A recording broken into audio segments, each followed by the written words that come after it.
계절별 관리에 대해서 수업 시작해 볼게요. 12월 달, 2월 달에 대해서 볼게요. 12월, 2월 달이면은 이제 온도가 낮고 광이 없는 시기죠. 이제 겨울의 특징을 보게 되면은 작물 생육에 필요한 광량이 절대적으로 부족한 시기. 그러니까 우리가 최소 과체로 해서 1200줄 정도는 있어야 정상적으로 우리가 수확을 할 수 있다고 하는데 이때는 한 600줄 이하인 날이 굉장히 많은 시기가 되고요. 그 다음에 낮은 외부 기온으로 해서 이제 난방의 부하가 증가되고 결과적으로는 난방비가 많이 들어가는 시점이 되겠죠. 그 다음 세 번째가 이때는 어때요? 외부의 습도는 낮은데 우리가 난방비를 절약하고 온실온 환경을 보호하기 위해서 환기를 잘 안 하다 보니까 다습해지기 쉬운 조건들이 됩니다. 습도가 높은 시기가 되겠고요. 그 다음에 우리가 또 어느 때에는 온실의 그 탄산가스 농도가 기준치 이하로 떨어진 시점이 발생을 해요. 왜 그러냐면은 에너지를 절약하기 위해서 문을 안 열다 보니까 그 외부에서 온실 내부로 CO2가 들어오지 않기 때문에 이런 일이 발생하게 되겠죠. 그럼 우리가 어떻게 이런 걸 대체할 것인가? 그럼 겨울철 환경 상태를 보게 되면은 우리가 일출 직전, 항상 해가 뜨기 직전이 가장 춥다. 그리고 해가 뜨기 직전이 가장 온실내가 다습한 환경이 되겠습니다. 이거요. 그럼 우리가 처음 해야 될 게 뭐가 있을까요? 제일 먼저 해야 될 게 오전에 이제 일출이 보통 12월 달 되면 보통 7시에 되니까요. 7시부터 9시까지 온도가 서서히 상승할 수 있도록 우리가 움직여줘야겠다. 그래서 일출 직전에 하는 것들도 하나 있을 수가 있어요. 조조가온이라고 하죠. 일출 직전에 난방기를 최대한 올려서 우리가 일출 직전에 온도를 최대한 올려놓고요. 그 다음에 일출로부터 2시간 이내까지는 우리가 온도가 서서히 올라갈 수 있도록 우리가 환경을 조절해야겠다. 그러면은 이때는 그 커튼을 이용해서 커튼의 여는 속도와 이 창을 여는 각도, 퍼센티지를 갖고 우리가 온실의 온도를 서서히 올라갈 수 있도록 유지를 해야 되겠죠. 만약에 온도가 빨리 올라가요. 그럼 커튼을 어떻게 열어야 될까요? 천천히 열어야 될까요? 여기서 퀴즈 하나. 그러면은 온도가 막 올라가요. 커튼을 천천히 열어야 돼요? 아니면 빨리 열어야 돼요? 천천히 열어야 돼요. 왜? 해가 갑자기 새니까 온도가 올라간 거잖아요. 커튼을 그러면 천천히 열어야 해가 천천히 들어오겠죠. 비율적으로 서서히. 그래서 그렇게 해야 되고, 그 다음에 내가 커튼을 열었는데도 불구하고 오히려 창이 온도가 올라갈 때는 그때는 커튼을 상광 스크린이라고 있죠. 투명한 스크린을 닫은 상태에서 창을 열어요. 그때는요. 만약에 근데 그는 한겨울에는 안 그럴 거고 봄철에 그런 일이 생길 수가 있어요. 아무튼 우리가 한겨울에는 외부 온도가 낮기 때문에 창을 천천히 여는 쪽으로, 커튼을 천천히 여는 쪽으로 환경을 관리한다는 거고, 그 다음에 이게 왜 그렇게 해요? 때가 한 이유가 바로 결로를 막기 위해서 그런 거죠. 그래서 결로를 막기 위해서 우리가 이제 하는 거고요. 결로를 막기 위해서 그래서 일출로 어느 정도 지나부터 습도를 하강시키고요. 오전 10시부터 12시까지는 기온을 올리죠. 이거 왜 올려요? 광합성을 최대한 올리게 해서. 겨울철에도 이제 11시, 12시, 1시, 2시에는요 광이 비교적 괜찮아요. 좀 좋은 편이거든요. 그러니까 우리가 최대한 온도를 높여서 이때는 우리가 광합성을 촉진시킨다. 그 다음에 1시부터 2시까지는 어때요? 우리가 온도가 너무 높아지면은 환기를 시켜서 온실의 온도를 낮추죠. 근데 오후에 우리가 환기를 시켜야 되는 이유 중에 하나가 우리가 주간에 오전 광량이 부족하면은 오후에 환기를 많이 시키고요. 근데 오전이 겨울철에도 12월 12시까지 광이 많은 날 있잖아요. 이때는 1시부터 2시까지 환기 온도를 좀 더 높여요. 왜 그렇죠? 이때 평균 온도를 좀 조정할 수가 있어요. 예를 들어서 12시까지 광량이 한 800줄이 들어왔어. 이거 많이 들어온 거거든요. 그러면 오늘 1000줄이 들어올 것 같다. 그럼 어때요? 1시부터 2시까지의 온도를 25도, 30도를 맞춰버리면은 그러니까 일중 평균 온도가 올라가겠죠, 얘들이요. 그 다음에 3시부터 4시까지 해가 지는 시점이죠. 겨울철에는 보통 해가 4시에서 5시 사이에 지니까요. 이때 3시 정도 되면은 해가 지는 시점이죠. 그때는 우리가 온실의 온도를 서서히 떨어뜨리면서 우리가 온도를 낮춘다. 그러면 온도를 낮출 때 어떻게 해요? 습기도 같이 제거하죠. 습도를 제거하지 않으면은 우리가 더 습도를 제거할 때 밤에 에너지가 많이 들어가기 때문에요. 우리가 요 시기, 그러니까 늦은 오후에는 온도 떨어뜨리면 당연히 습은 제거한 시점이 되고요. 그 그다음 온실을 닫음부터 일몰 후 때까지는 우리가 이제 기온을 떨어뜨리고 일정 유지시키는데 이때는 습도는 상승된다. 환경 차이는 습도는 올라가게 된다. 이거들은. 근데 겨울의 특징을 보게 되면은 이제 기온과 포몬인데요.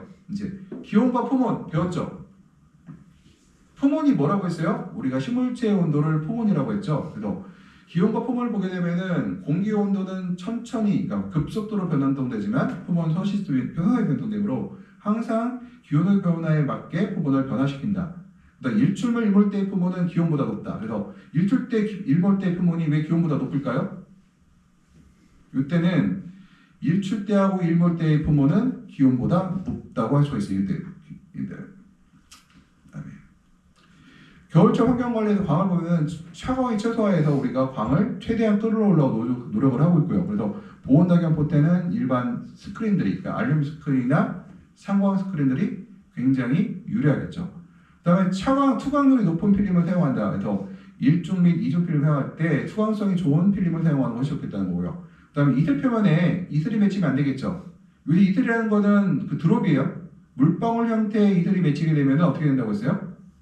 광이 바깥으로 반사돼서 나간다. 그래서 실제로 물방울이 많이 생기는 온실에 들어가면은 오전에 굉장히 깜깜하거든요. 눈으로 봐도 깜깜해요. 그래서 이런 문제가 있어서 우리가 이슬이 맺히지 않게 하는 것들에 대한 고민을 할 필요가 있겠다. 그 다음에 무적필름을 사용하는 건 봐도 이 이슬을 맺히지 않기 위해서 우리가 무적필름을 사용한다. 이것들이요.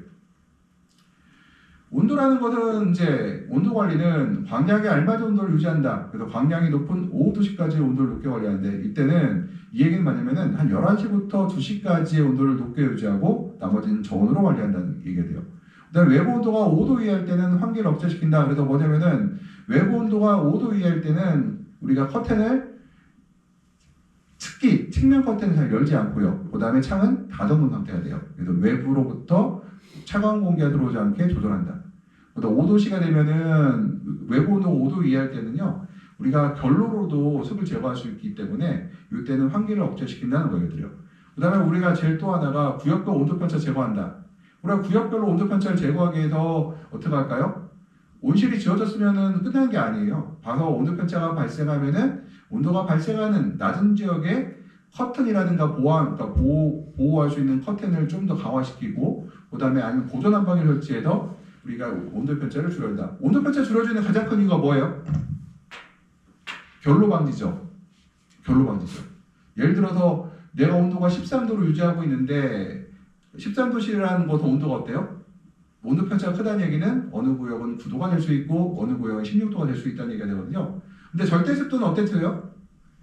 온실의 절대 습도는 차이가 있다고 했어요? 없다고 했어요? 차이가 거의 없다. 13도 구역이나 10도 구역이나 15도 구역이나 거의 같아요. 그 얘기는 뭐예요? 13도로 유지했을 때 잘못하면 19도 구역에서 결로가 생길 수 있다는 얘기가 되죠. 그래서 결로 방지로 해서 우리가 온도 편차를 제거한다.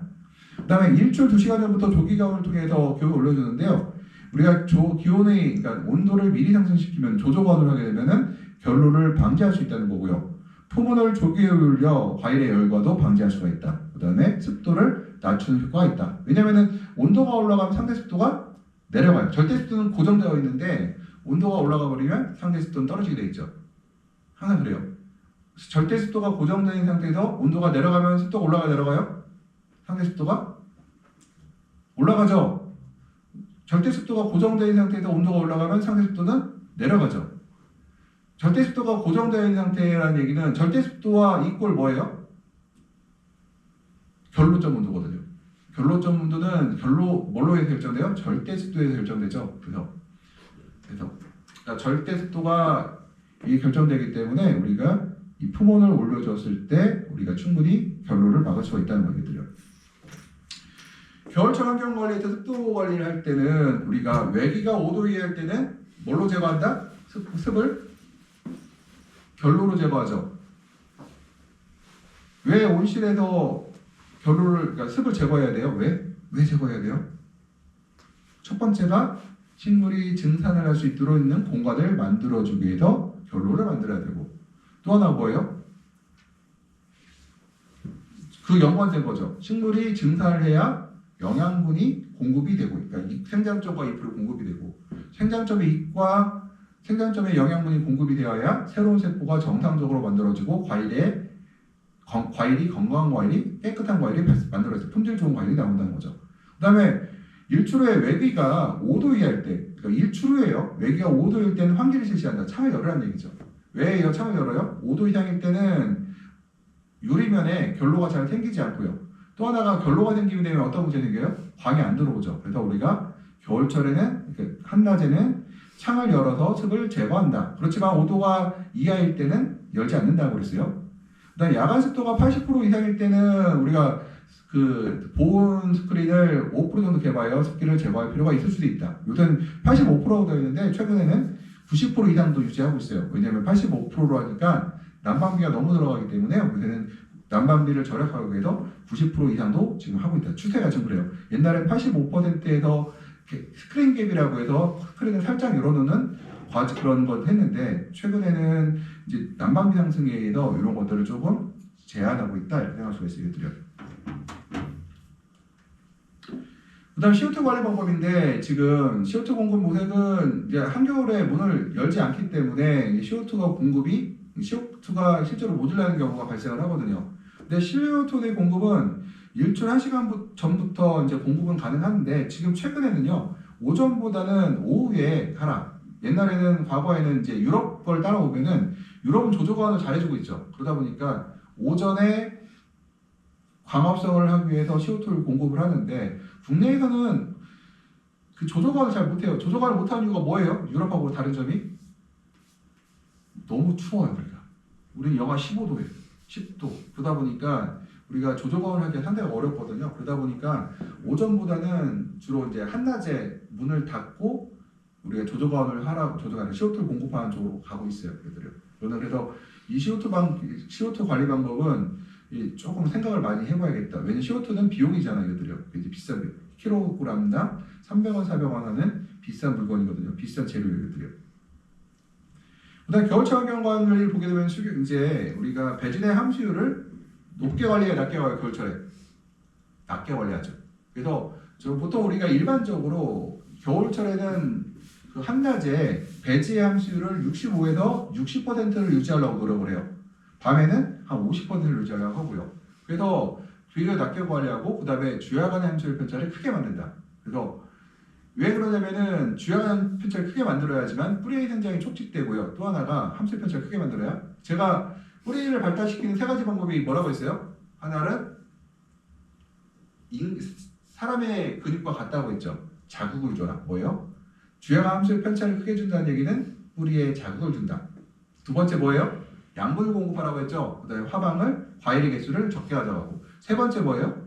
쉬라고 했죠. 그러니까 겨울에는 안 되는데 여름철에는 7월, 8월, 9월 때 같은 경우에는 차광을 통해서 뿌리가 증산을 너무 많이, 그러니까 물을 너무 많이, 그러니까 증산량을 줄여주게 되면 뿌리가 좀 쉴 수가 있거든요. 그러니까 너무 뿌리가 혹사하게 되면 또 뿌리 발달이 안 돼요. 자극을 적당한 자극, 충분한 영양분 공급. 세 번째가 뭐예요? 뿌리를 쉬게 하는 건데 겨울에는 원래 잘 쉬기 때문에 상관없고요. 여름철 7, 8, 9월 달에는 식물이 너무 많은 물을 흡수하지 못하게 증산을 줄여주기 위해서 우리가 커튼을 사용하라. 적극적으로. 우리가 이제 이제 실제로 이제 환경을 제어하는 것을 좀 보여드리면요. 일출 직전에 이제 보면은 기온이 최저이고 지온이 최저이고 습도가 최저이죠. 그다음에 일출은 보세요. 온도가 어떻게 올라갑니까 지금?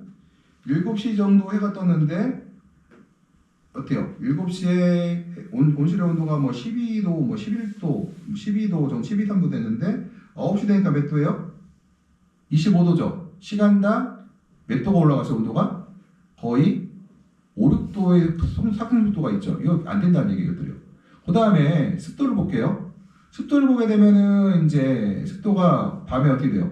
습도는 그냥 그렇게 유지가 되고 있고요. 한낮의 습도가 조금 낮은 게 문제가 될 수 있죠. 이거들요. 그 다음에 습도가 낮죠. 굉장히 이렇게 보면 어때요? 지금 습도가 20% 거의 30%까지 떨어진 걸 볼 수가 있습니다. 그다음 온도를 볼게요. 온도는 지금 어때요? 급상승하고 나서 이제 30도, 30도 그냥 유지되고 있고, 그다음에 밤에 떨어질 볼게요. 밤에 떨어질 때 보게 되면은 4시에 이제 23, 4도였는데 5시 정도 되면 어때요? 온도가 15도 정도까지 떨어졌죠. 이 얘기는 시간당 몇 도가 떨어졌어요? 4시에 24, 5도에서 5시에 13도 떨어졌으면 시간당 거의 10도 이상 떨어졌죠. 10도 거의 몇 도예요? 8도, 9도 떨어진 거죠. 굉장히 빠른 온도의 하강 속도예요. 그래서 이렇게 해서 온도가 광량이 뭐라고 하죠? 온도의 이렇게 편차 굉장히 진폭이 심한 걸 볼 수가 있습니다. 얘들이요. 그러면은 우리 계산해 볼게요. 첫 번째 온도가 어떻게 돼요?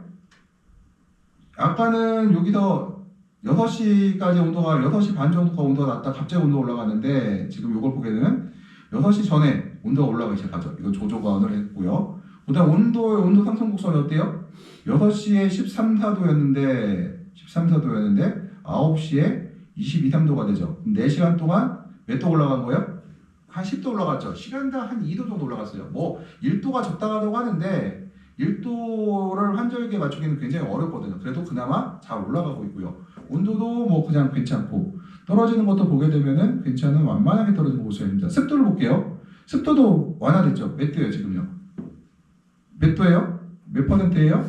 아까는 20, 30%였는데 어때요 지금요? 한 50%까지는 습도가 상승하고 볼 수가 있어요. 최저 상대 습도가. 이것도 우리가 완화시켜줄 수가 있었다. 그래서 우리가 조조관을 하게 되면은 어떻게 돼요? 습도가 낮게 되고 일주시 결로가 적게 발생하고요. 온도가 천천히 올라가니까 식물이 광합성도 더할 수 있고 그 다음에 결로가 생기는 걸 막아줄 수가 있다는 거죠. 이들요. 그러니까 곡선을 보게 되면은 우리가 어떤 걸 보냐면요. 우리 될 수 있으면 첫 번째 하는 게 온도를 어떻게 하면 부드럽게 만들 수 있을까? 이거 튀어나오지 않게 진폭이 있죠. 진폭을 없게 만들까? 커튼을 적극적으로 활용하면 진폭을 적게 만들 수가 있어요. 그 다음에 습도를 어떻게 하면은 주간 습도를 조금 올릴 수가 있을까? 여기에 대한 고민을 하고 있다. 우리가 겨울철 작물의 특징을 보게 되면은 어떤 특징이 있어요? 첫 번째, 광합성이 작기 때문에 세력이 약해지는 문제들이 발생하고요. 그 다음에 과일의 품질도 떨어져요. 이것들이요. 그 다음에 약광과 저온으로 인해서 영양 생성이 강하고요. 저온으로 인해서 우리가 생장 속도가 느린 문제들이 생기고 있다. 그 다음에 과일이 너무 천천히 익죠. 그 다음에 우리가 광합성 양분을 지상부에서 다 사용하기 때문에 생장 불량으로 해서 뿌리 발육이 약해지는 문제가 있어요. 뿌리는 며칠마다 교환돼요. 새로운 뿌리로. 한 20일 정도 되면 모든 뿌리는 다 교체되거든요. 그러니까 이 약광기가 석 달씩 진행되다 보니까 뿌리에 충분한 양분이 공급되지 못함으로써 뿌리가 약해지는 문제들이 생긴다. 이거죠. 그럼 우리가 작물 관리 어떻게 해야 될 것인가? 차후에 광량에 맞게 제식밀도 맞추는데요. 우리가 보통 그 8월에 심든 9월에 심든 겨울철을 나는 거는 제식밀도를 평당 토마토 오이 기준으로 8포기 안쪽으로 우리 정식을 하고 있습니다. 그 다음에 화방당 착과토를 감소시킨다. 그래서 우리가 그 과일의 개수를 줄이는 쪽으로 가고 있다. 적화보다 적화가 바람직하다. 이건 좋아요. 근데 적화를 하려면은 동호야 실력이 좋아야 돼, 나빠야 돼? 봤다는 거죠. 봤다 할 때 실력이 좋아야 돼, 과일 딸 때 실력이 좋아야 돼.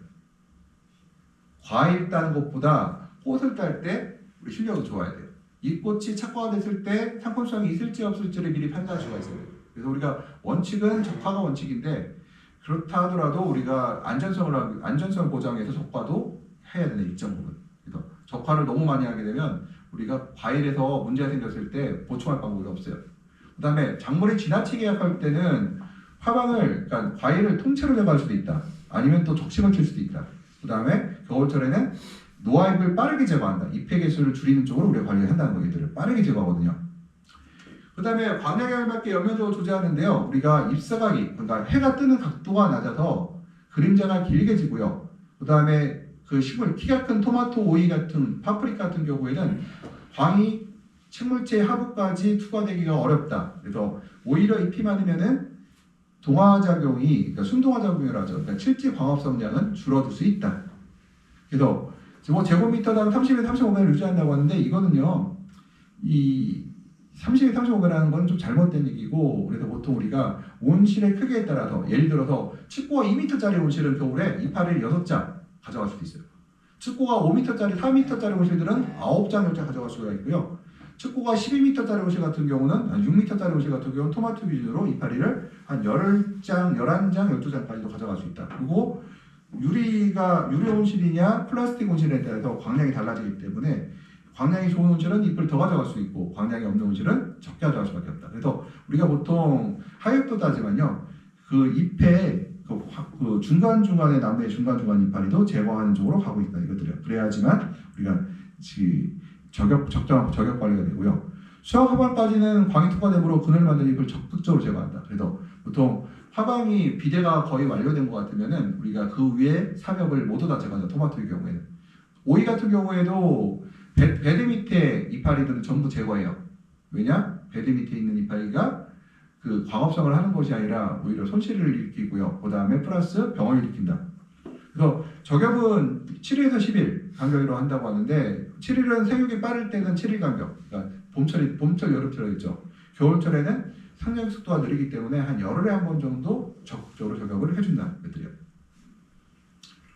그 다음에 이제 2월달이 되겠습니다. 2월달은 우리가 온실을 어떻게 관리할 것인가를 볼게요. 그러면은 2월의 등칠은 온실에서는 이제 겨울과 봄의 경계가 이제 있는데 2월의 특징은 어때요? 광이 점차 증가하죠. 그리고 외부 온도는 아직까지 춥죠. 막 영하 10도까지 떨어지지 않아도 영하까지 떨어져요. 이때도. 외부 기온은 낮지만 광량이 증가되어 낮에는 고온이 돼요. 그러니까 낮에는 환기를 안 시키면요. 2월달 같은 경우도 날씨 좋으면은 35도, 38도까지 올라간다. 온실 내부의 온실고체가 커지는 시기로 예를 들어서 아침에 최저기온 뭐예요? 2월달의 최저기온은 뭐예요? 남방 최저기온이죠. 그러니까 남방을 13도로 했으면은 2월달의 최저온도는 13도예요. 그런데 최고기온은 아니죠. 햇빛 양에 따라 최고온도는 달라져요. 그래서 이 시기에는 온실 내부의 일교차가 2월부터는 커지는 시점이다. 2월, 3월, 4월 가면서 일교차가 매우 커지는 시점이 되겠죠. 그럼 우리가 어떻게 할까? 2월의 환경 상태를 보게 되면은 일출 직전에는 우리가 기본적으로 겨울이죠. 뭐예요? 영하로 떨어지니까요. 문을 안 열어요. 어때요? 겨울하고 똑같아요. 최저기온이면서, 그러니까 내가 난방을 하는 온도가 바로 최저기온이에요. 그러니까 13도면은 13도고요. 15도면은 15도가 되죠. 그래서 최저기온이 되고요. 그 다음에 다섯 조건이고요. 문을 안 여니까. 일추로 이제 2시간을 볼게요. 기온 상승되고 지온은 서서히 상승하는데 우리가 일추로 어때요? 해가 강하니까 급속도로 온도가 올라가기 시작하고요. 온도가 급속도로 올라가니까 뭐가 생겨요? 바로 결로 발생이 잘 되게 되죠. 그래서 결로 발생이 되게 되니까 이때부터 저희한테 연락이 옵니다. 잎이 탄다. 영양결핍이 나온다. 이때 나오기 시작해요. 겨울보다 이때가 많아요. 일초로 어느 정도 지나면부터 습도가 하강하기 시작하죠. 왜냐면 습이 빠져나가기 시작하니까요. 그 다음 오전 10시부터 12시가 되면은 기온이 이제 진짜 가파르게 오르죠. 광량이 200줄, 300줄, 300W, 200W, 300W, 400W 오름에 따라서 급삭하게 상승합니다. 이때는요. 그 다음에 환기에 따라 1시부터 2시까지는 환기에 따라 기온차가 나고요. 3시부터 4시까지는 다시 기온이 하강되고 되고 그 다음에 습도가 올라가기 시작하고요. 일몰호에는 기온이 하강하고 지온도 하강하고 습도는 상승하게 되겠죠. 그럼 우리 어떻게 관리할 것인가? 2월 환경관리는 일단은 광은 겨울철 관리 요령을 주네요. 아까 데이터 보셨죠? 2월 광이 부족해요? 남아요? 부족하죠? 2월까지도 부족해요. 3월부터 이제 본격적으로 우리가 광량이 이제 충분히 될 시점이고요. 2월까지는 광이 부족하다. 3월까지도 사실 부족해요. 3월 중순까지는. 온도는 이제 그러다 보니까 어때요? 광과 온도는 겨울철에 맞게 유지하는. 온도라는 얘기는 우리 야간 온도를 얘기하고요. 그 다음에 주간 온도 같은 경우는 환기를 억제하고 최고온도를 올려 최대한 일일평균으로 올라가게 한다. 왜 일일평균으로 올라가게 할까요? 겨울엔 저온 관리, 밤엔 저온 관리했지만 낮에는 한낮에는 온도를 좀 올려줘가고요. 평균 온도를 높여서 생육 속도를 좀 빨리 만든다. 습도는 겨울철 관리로 중앙에 문 닫고 있으니까요. 커진 일교차에서 결로가 겨울철보다 더 많이 생겨요. CO2도 우리가 아침에는 문을 닫고 있기 때문에 CO2가 줄어들 수 있는데 그래도 요즘에는 여기서 CO2에서 여쭤볼게요.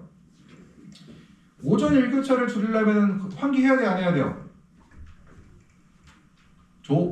예. 네. 아침에 온도가 7시, 9시 온도 올라가는 거 막으려면 환기해야 돼, 안 돼요? 예. 2월달 환기해야 되죠. 그러면 CO2가 외부에 들어오죠. 그래서 우리가 이제 CO2 같은 경우는 오전에는 우리가 온도도 낮게 관리하고 외부에 CO2가 들어오기 때문에 주간에 주로 올리라고 이제 1시부터 11시에서 뭐 2시 사이에 가장 광이 피크일 때 들어갑니다. 그때는 요즘에는 바꿔졌어요. 그다음 배진의 함수를 계속 낮게 관리하고 주요 함수 편차를 크게 만들어 뿌리 생장을 촉진한다. 왜 뿌리 생장을 촉진할까요? 우리가 2월달은 괜찮은데 만식 씨 예. 식물이 언제 시들어요? 2월에 시들어요? 3월에 시들어요? 3월 되면 시들기 시작하죠. 왜? 뿌리가 약하니까. 광량에 비해서 뿌리가 약하니까 그렇죠. 2월달은 뭐 해야 돼요? 뿌리를 발달시키는 시점이에요.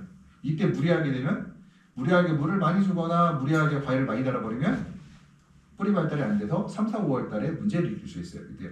우리가 우리 재밌는 게 있는데요.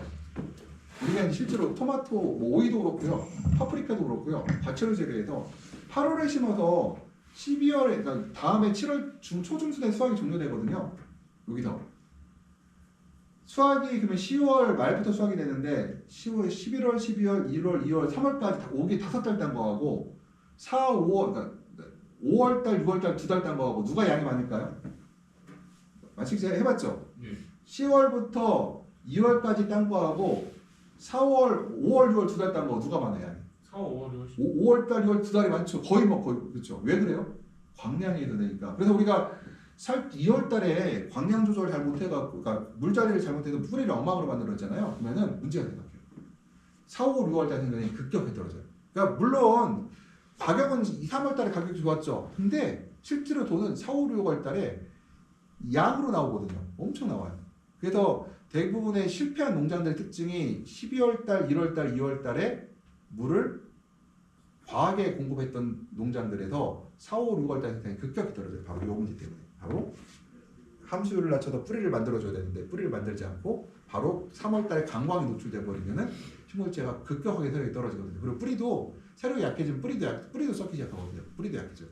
그래서 4, 5, 6월달에 시드름병을 크게 보는 농장의 특징이 바로 12월, 1월, 2월달에 물을 많이 주는 농장들이다. 이것들이에요. 그래서 실제로 여기도 많이 있어요. 말식시도 않은 농장도 하나 그래갖고 재배사도 좀 바뀌고 좀 문제가 있었어요. 좀 그래서 우리가 2월에 함수를 높이면은 바로 고온기 뿌리가 약해지는 문제가 있다. 그래서 이 실수를 누가 많이 하냐면은 초보 재배사들이 많이 역할을 해요. 이거 초보 재배사들하고 좀 컨설턴트 중에서 약간 그 경험이 없는 분들이 2월달에 세력이 약하니까 세력을 키우기 위해서 물량을 함수력을 높이라고 하는데 함수를 높였을 때 뿌리 발달이 안 되면서 그때 당장은 좋아 보이는데 3, 4, 5, 6월달에 되면은 치명적인 문제를 일으키게 돼요. 물론 문제를 안 일으킬 수도 있어요. 우리가 뭐라고 했어요? 10년 동안 사고가 나면 된다 안 된다? 안 된다. 우리는 안전하게 가야 된다. 그래서 우리가 너무 과도하게 2월달에 물량을 함수율을 늘려버리면은 바로 뿌리가 약해지고 그 영향이 4, 5, 6월달에 나타나는 얘들. 이런 얘기 들어봤죠? 실제로 그때 재배사들하고 얘기 들어본 적 없나요? 있습니다. 있죠. 그때. 그래서 재배사들 중에서 조금 그러니까 잘못된 지식이 있어요. 뭐냐면은 배액을 꼭 내야 된다. 배액을 꼭 빼야 된다. 하고 배액률은 몇 프로가 된다. 잘못된 지식이에요. 풀이 안 좋으면은 배액 안 빼고 버텨야 돼. 배액 안 빼고. 그건 일반적인 얘기와 그러니까 우리가 이제 식물체라는 거는 그러니까 교과서에 나온 대로 하는 게 아니라 그러니까 기준점은 될 수가 있어도 상황에 따라 다 계속 변화시켜야 되거든요. 그러니까 겨울 동안에 관리 잘못하여 작물이 폐약해지기 쉽다. 그렇죠. 나는 과은 없는데 과일을 달아놔요. 왜 달아놔요? 비싸니까. 내가 3월에 비싸게 팔아야 되거든. 그래서 내가 달아서 거기까지 오케이요. 당연히 경계성 있게 한. 그렇지만 우리가 뿌리 발달을 시켜 어떻게 돼요? 새로운 착과수를 줄여야 되겠죠. 그때. 그래서 하고 겨울 동안 관리 잘하지 못하면 뿌리 발육이 되게 약하고 햇빛이 강할 때 작물이 시들면 뿌리 상태가 나쁜 것이다. 그래서 2월 하순 그러니까 우리가 생각할 때 2월 달에 멀쩡하다가 3월 달에 왜 시드냐? 그거는 지금 시드 3월에 약한 게 아니죠. 1월 달, 2월 달 뿌리 관리를 잘못해서 뿌리가 발달하지 못한 상태에서 그런 건데 재밌는 게 있습니다. 우리가 파프리카 토마토를 키울 때 오이를 키울 때 딱 뜯으면은 배질대가 뜯잖아요. 하얘요 뿌리가. 근데 해가 열흘 정도 없잖아요. 어떻게 될까요? 꺼면 뿌리가 없어요. 왜냐면 뿌리는 며칠마다 새로 나와요? 2주마다 모두 새로 교환합니다. 2주에서 아무리 못해도 3주가 되면은 모두 뿌리는 새로가 교체해야 돼요. 그러니까 뿌리가 없는데 물을 많이 주면 어떻게 된다? 썩어버려요. 그러면은 3, 4, 5월 달에 작살나요. 그래서 저 컨설턴트 중에서도 컨설턴트 하다가 많이 이제 쫓겨나는 경우가 있는데 바로 이 시기에 문제를 일으켜요. 2월 작물과는 어때요? 광량에 맞게 제식밀도 높이고 여기 제식밀도 높일 수가 있나요? 여기서 하나. 새로 심을 때는 제식밀도 높일 수가 있는데 기존에 심어 있는 건 제식밀도 높일 수 있어요, 없어요? 있어요. 예. 있죠. 줄기 하나 빼면 돼요. 파프리카도 줄기 빼면 되고 토마토도 줄기 빼면 돼요. 오이는 안 되고 그냥 오이는 그냥 가고 그래서 줄기 빼면 되고요. 그다음 화방당 착과량을 늘리기 시작하죠. 이제 과거 이제 어떻게 하냐면은 보통 10월 중순부터 12월 하순 1월 초까지는 보통 과일을 2개 달다가 토마토의 경우 그다음에 오이 같은 경우 마디를 뭐 한 개 건너씩 하나 달다가 그다음부터 오이를 토마토를 더 많이 달기 시작하죠. 그다음에 광량에 맞게 엽수를 늘린다. 그래서 엽수를 늘린 방법이 뭐냐면은 뭐 예를 들어서 3엽 중에서 한 엽을 그러니까 3엽을 갖고 있을 때 겨울에 한 엽을 날리고 2엽만 갖고 가거든요. 토마토는. 근데 3엽 다 갖고 갈 수가 있고 어떤 경우에는 측지를 빼서 측지에서 적심을 치게 되면은 잎을 2장을 확보할 수가 있어요. 그렇게 해서 우리가 엽수를 늘리는 단계다. 서서히. 그다음 봄철이 되겠습니다. 봄 이제 3월부터 5월까지 해야 되는데요. 3월까지 5월 가게 되면은 이제 3월 5월 특징은 광량과 온도가 이제 관리가 적당하죠. 3월 5월이 하나 여쭤볼게요. 외부의 습도가 높아요, 낮아요? 낮죠. 50%, 40에서 50%예요. 외부 습도가 높으면은 온실 환경 제어가 쉬워요, 어려워요? 쉬워요. 왜냐? 안에 습도가 높고 외부는 낮아. 공기 교환하면 어떻게 돼요? 습이 빠져나가고 식물은 더 증산할 수가 있고, 그다음에 외부에 공기를 들어왔을 때 온실이 더 시원해져요. 그래서 우리가 그러다 보니까 3월부터 5월까지는 굉장히 재배가 쉬운 시점이다. 뿌리만 내가 유지를 잘했다고 하면. 그리고 일초로 광량과 온도 급격히 상동하므로 요게 어렵다는 거죠. 습도가 높아지기 쉽다. 결로에는 착색 불량과 반대로 낮은 습도가 낮아지는데 우리가 낮은 습도 낮은 것도 문제지만 제일 문제가 바로 결로에는 착색 불량과 우리가 이제 3월부터 이제 4월쯤 되면 연락이 많이 오는 것 중에 하나가 과일의 착색 불량화가 나온다는 거. 착색 불량화가 나오면요, 이 과일의 품질 같은 경우 이제 색깔이 불그스름하게 골고루 나온 거는 킬로그램당 3,000원을 받으면은 착색 불량화는 60%밖에 못 받아요. 그래서 60%라는 얘기는 1,800원이라는 얘기죠. 그러니까 내가 착색 불량화의 비율이 높을수록 내한테 들어오는 돈은 떨어져요. 내가 마진이 몇 프로였어요? 온실에서 마진이 30% 보고 있다. 내가 10억 팔면 10억 팔면 아니라 보통 우리가 적정 목표량, 그러니까 내가 유료온실 3,000평에서 9억이 목표거든요. 9억은 무조건 해야 돼요. 거기서 내가 3억을 버는 거고, 내가 유료온실 1헥타에서 10억을 벌면은 4억을 버는 거예요. 실제는 내가 유료온실 3,000평에서 12억을 매출을 했다 그러면은 3억을 몇 억을 버는 거야? 6억을 버는 거죠. 그래서 이게 기하급수 늘어나거든요. 아무튼 이게 착색 불량화 늘어나면은 나의 순이익까지기 때문에 이거는 굉장히 큰 피해가 나. 그래서 착색 불량화가 많은 농장들은 문제가 심각한. 그래서 저기 일부 대형 농장들에도 동부판 같은 경우도 착색 불량화가 많이 나와서 문제가 됐던 적이 있어요. 근데 착색 불량화 왜 나올까요? 관리 잘했는데 측면 같은데 온도 관리가 안 되잖아요. 편차가 심해갖고. 그러다 보니까 요즘은 거기도 바람막이도 하고 별 다 하는데 제일 좋은 거는 돈을 들여서 이쪽을 알루미늄 스크린을 막아버려야 돼요. 그쪽으로. 알루미늄 스크린을 쳐서 감았다 폈다 하면은 괜찮을 텐데 비용이 많이 들어가니까 이제 못하는 거죠, 이것들이. 광도는 광과 온도는 높고 그 한낮에 그렇다는 얘기고요. 습도는 낮아서 이 시기에 작물이 충분히 진화하지 못하면 시들거나 백곱성이 발생할 수 있다. 그래서 백곱성이 언제 발생해요? 토마토에 3월 하순부터 발생하는데 백곱성이 보이는 거 언제 발생한다고 했어요? 착화되고 나서 500원짜리 될 때라고 했죠. 그러니까 3월 초에 착화된 것들이 5월 말, 3월 말에 되면 발효되기 시작해요. 2주 정도 지나면 우리가 볼 수가 있어요. 그래서 실제로는 토마토나 뭐 파프리카에서의 착색 불량, 여기 백곱성과는 실제로 눈에 보이기 우리가 확인하는 시점보다 2주 전에 또는 3주 전에 발생한 것들이다 이렇게 생각하시면 됩니다. 그래서 우리가 3월 하순부터 언제까지 발생해요? 10월 초까지 백곱성과가 제일 문제가 되기 때문에.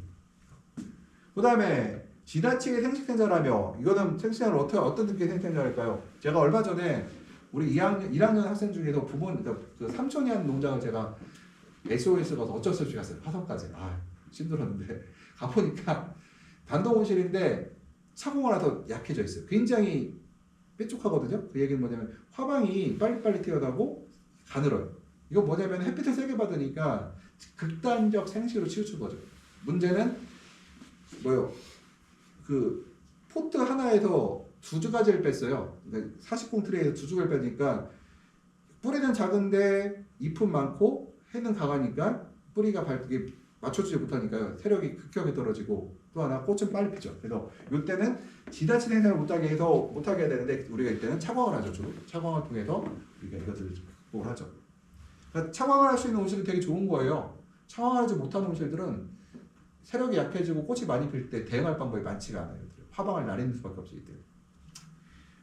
환경이 좋아지지만 작물은 겨울 동안 뿌리 생장이 좋지 않아 생장할 준비가 안 되어 있다. 그렇죠. 어떤 사람들 12월, 1월, 2월 달에 물을 많이 주고 과일을 많이 달는 사람들은 뿌리가 좋지 않고 생장 준비가 되겠죠. 그래도 우리가 해야 될 건 뭐예요? 겨울철에 환경 관리와 수분 관리를 잘해서 뿌리화학을 좋게 해야 봄의 정점을 충분히 살릴 수가 있고요.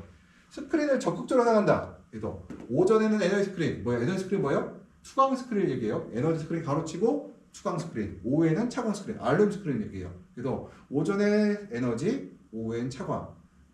뿌리가 좋으면은 어때요? 덜 사용하고, 뿌리가 나쁘면 더 많이 사용하고, 꽃이 많으면 많이 사용하고, 꽃이 없으면 덜 사용하고. 그러니까 스크린을 동은회랑 여명이랑 같은 시간 쳐야 돼? 방향이 같다고? 그러니까 동은회가 꽃이 막 방울토마토인데 30개씩 피고 있어. 여명이네는 한 12개 피고 있어. 그럼 30개 피는 동은회는 차광을 더 적극적으로 해야 되고, 여명이네는 굳이 안 해도 별 문제 없을 것 같고. 그 다음에 여명이네는 이파리가 38cm 되고, 우리 동은회는 25cm야. 그러면은 동은회는 스크린을 적극적으로 사용하고, 여명이네는 38, 지금 광에 38cm 적당하거든요. 그러면은 굳이 스크린을 빨리 칠 필요가 없고.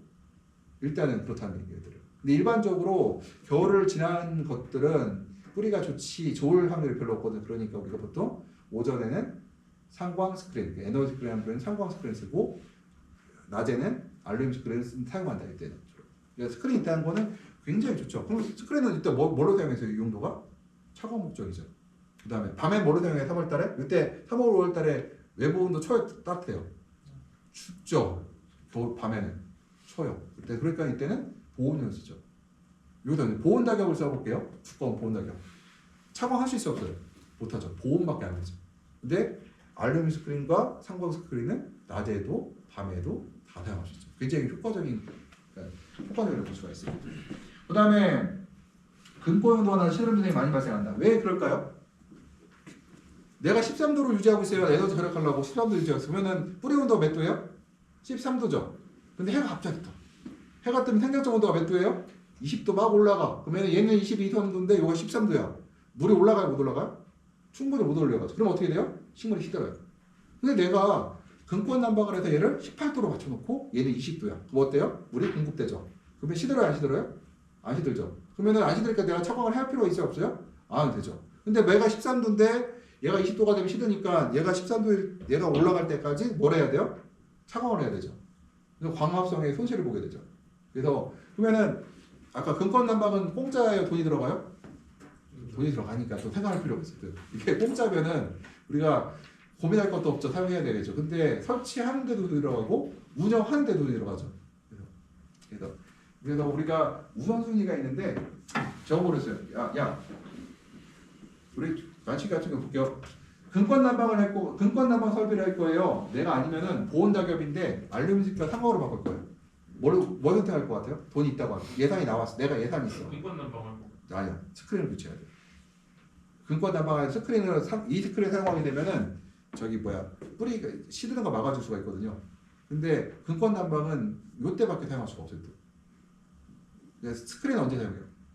여름에 5, 6, 7, 8, 9, 10 다 사용해요. 겨울에도 사용하고. 근데 이 근권 난방은 주로 환절기일 때 주로 사용하고요.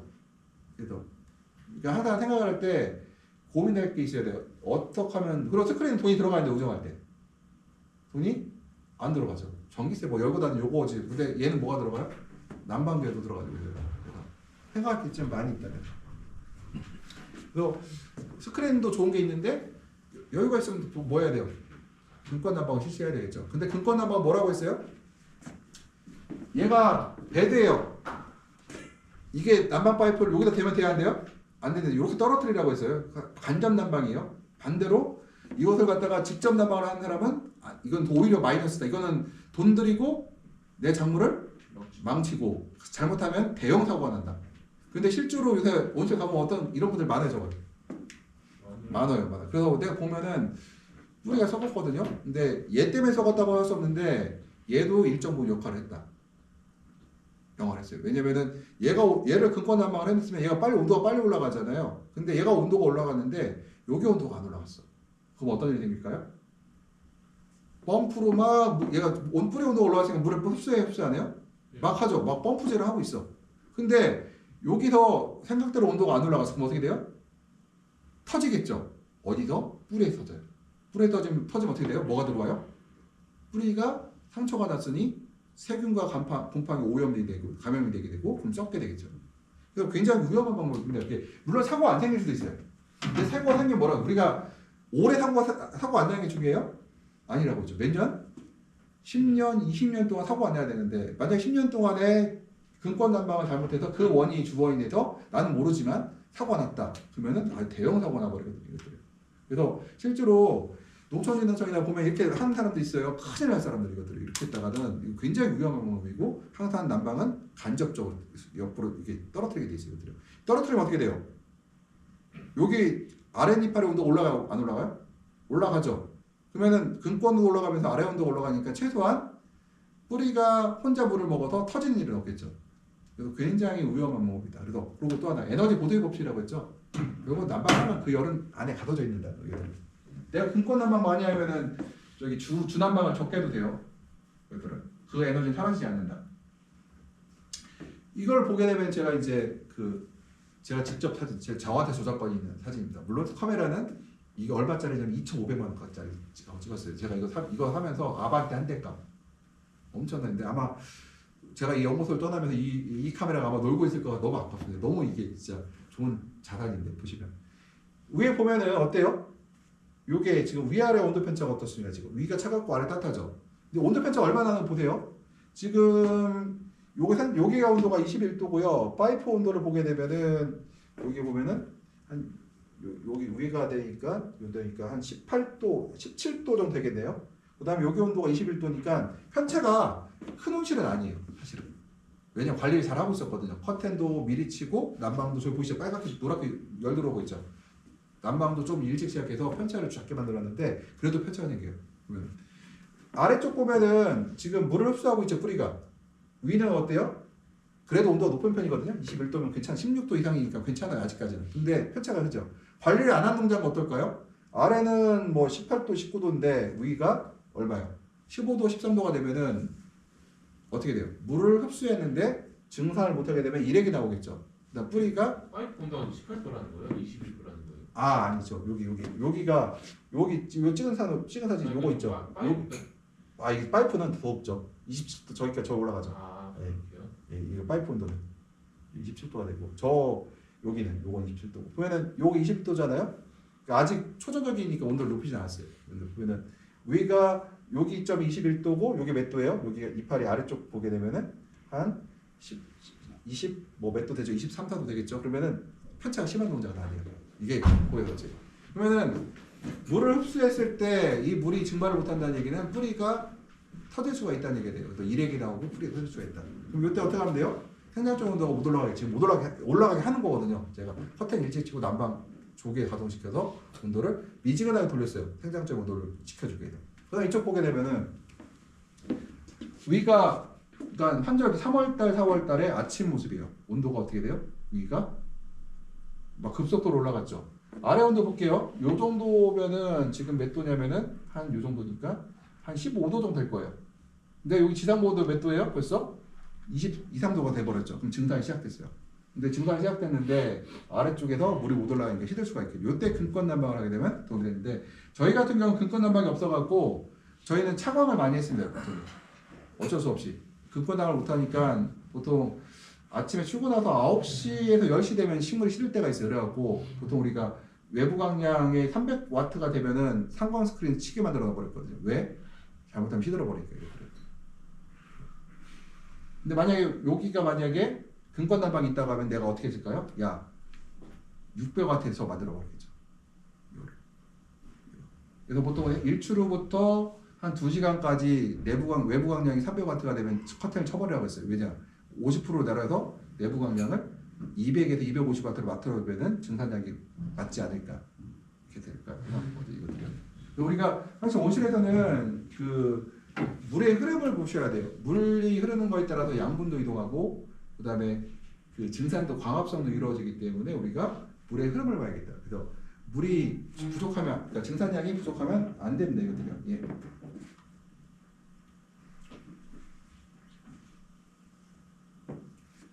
그다음에 이제 우리가 봄철 환경 관리를 보게 되면은 이제 맑은 날 볼게요. 이게 지금 이제 그 온도를 보게 되면은 쭉 올라가다가 한번 꺾이죠. 이게 뭐예요? 커튼을 여는 순간이죠. 커튼을 여는 순간 온도가 곤두박질 친 다음에 다시 올라가죠. 이것들이요. 일교차가 굉장히 급속도로 올라가는 시점이고 습도를 보게 되면은 그 주간 습도가 거의 온실 내부에요. 40% 이하로 떨어질 때가 많아요. 그러니까 우리가 5월달, 6월달에 온실에서 습도가 50%, 60%다 그럼 되게 관리가 잘 되는 온실들이고요. 보통 40% 내외에 있고 심한 경우는 30% 이하까지 떨어질 때도 있어요. 그래서 우리가 흐린 날하고 맑은 날을 보게 되면 흐린 날은 이제 좀 더 온도를 낮게 관리하고 있고요. 그래서 우리가 온실 환경 및 생육 관리에서 제가 이제 가장 강조하는 말 항상 뭐였어요? 에너지를 적게 사용하면서 결로와 일액이 생기지 않게 하는 것이 가장 중요하다고 했죠. 우리가 환경제어 컴퓨터를 온실을 스마트폰을 잘 운영하는 사람은 뭐다? 에너지를 적게 사용하면서 결로와 일액이 발생하지 않게 하는 것. 이게 제일 우리가 목표라고 할 수 있겠어요. 일액이 나오면 뭐가 문제가 된다? 뿌리가 어떻게 돼요? 뿌리가 썩고 과일이 품질이 떨어진다. 과일이 터져요. 금이 가고. 그 다음에 결로가 생기면 어떻게 돼요? 잎에 곰팡이 생기고 또 곰팡이병이 오고 세균병이 오고 과일의 품질이 착색불량하다 과일의 품질이 떨어지는 문제들이 생긴다. 그래서 여기까지 잠깐 했다가 여기서 이제 다시 10분간 쉬었다가 다시 올게요. 예.